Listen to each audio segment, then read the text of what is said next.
ಕುಮಾರಸ್ವಾಮಿ ಇದ್ದಿದ್ದು 14 ತಿಂಗಳು ಒಂದು ಬಾರಿ, 20 ತಿಂಗಳು ಒಂದು ಬಾರಿ. ನಿಮ್ಮ ಯೋಗ್ಯತೆಗೆ 50 ವರ್ಷ ಈ ರಾಜ್ಯ ಆಳಿದ್ರಲ್ಲ ಕಾಂಗ್ರೆಸ್ನವರು, ಎಷ್ಟು ಸ್ಕೂಲ್ಗಳು ಮಾಡಿದ್ರಿ? ಫಸ್ಟ್ ಗ್ರೇಡ್ ಕಾಲೇಜ್ಗಳನ್ನ 50 ವರ್ಷದಲ್ಲಿ. ನಾನು 18 ತಿಂಗಳಲ್ಲಿ ಎಷ್ಟು ಹೈಸ್ಕೂಲು, ಎಷ್ಟು ಸಬ್ಸ್ಟೇಷನ್ನು, ಏನೇನು ಮಾಡಿದ್ದೀವಿ ತೆಗೀರಿ. ಕೊಡಗಲ್ಲಿ ಮನೆಗಳು ಬಿದ್ದು ಗುಡ್ಡ ಎಲ್ಲ ಕುಸಿತವು. 1,000 ಮನೆ ಕಟ್ಟಿದ್ದೀನಿ 10 ಲಕ್ಷ ರೂಪಾಯಿಗೆ. ಒಂದೊಂದು ಮನೆ ವ್ಯಾಲ್ಯೂ 10 ಲಕ್ಷ. ಯಾವ ಮಟ್ಟಕ್ಕೆ ಕಟ್ಟಿದ್ದೀನಿ ಅಲ್ಲಿ? ನರೇಂದ್ರ ಮೋದಿ ಅವರು ದುಡ್ಡು ಕಾಯ್ತಾ ಕೂತಿನ ಕೇಂದ್ರ ಸರ್ಕಾರಕ್ಕೆ. ನನ್ನ ಕಾಲದಲ್ಲಿ 9 ಇಂಡಸ್ಟ್ರಿಯಲ್ ಕ್ಲಸ್ಟರ್ಗಳನ್ನು ಮಾಡತಕ್ಕಂಥ ತೀರ್ಮಾನ ತಗೊಂಡೆ.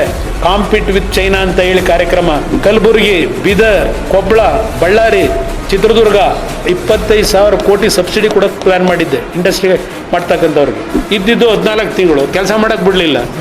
5 ವರ್ಷದ ಸರ್ಕಾರ ನನ್ನ ಕೈ ಸಿಕ್ಕಿದ್ರು ತೋರಿಸ್ತಾ ಇದ್ದೆ ನಾನು. ಇವತ್ತು ಯಾತಿಗೆ ಗುಂಡಿಗಳು ಇಟ್ಕೊಂಡು ಕೂತಿದ್ದೀನಿ? ನಿಮ್ಮ ಯೋಗ್ಯತೆಗೆ ಒಂದು ಗುಂಡಿ ಮುಚ್ಚೋ ಯೋಗ್ಯತೆ ಇಲ್ಲ ನಿಮಗೆ. ಮಾತಾಡೋ ಯೋಗ್ಯತೆ ಇಟ್ಕೊಂಡಿದ್ದಾರೆ ಬಹಿರಂಗ ಚರ್ಚೆ ಅವ್ರ ಜೊತೆಲಿ. ದುಡ್ಡು ಹೊಡೆಯ ಕೆಲಸ ಮಾಡಲಿಲ್ಲ ನಾವು. 189 ಫಸ್ಟ್ ಗ್ರೇಡ್ ಕಾಲೇಜ್ ಮಾಡಿದೆ. ನೀವೆಷ್ಟು ಮಾಡಿದ್ದೀರಪ್ಪ?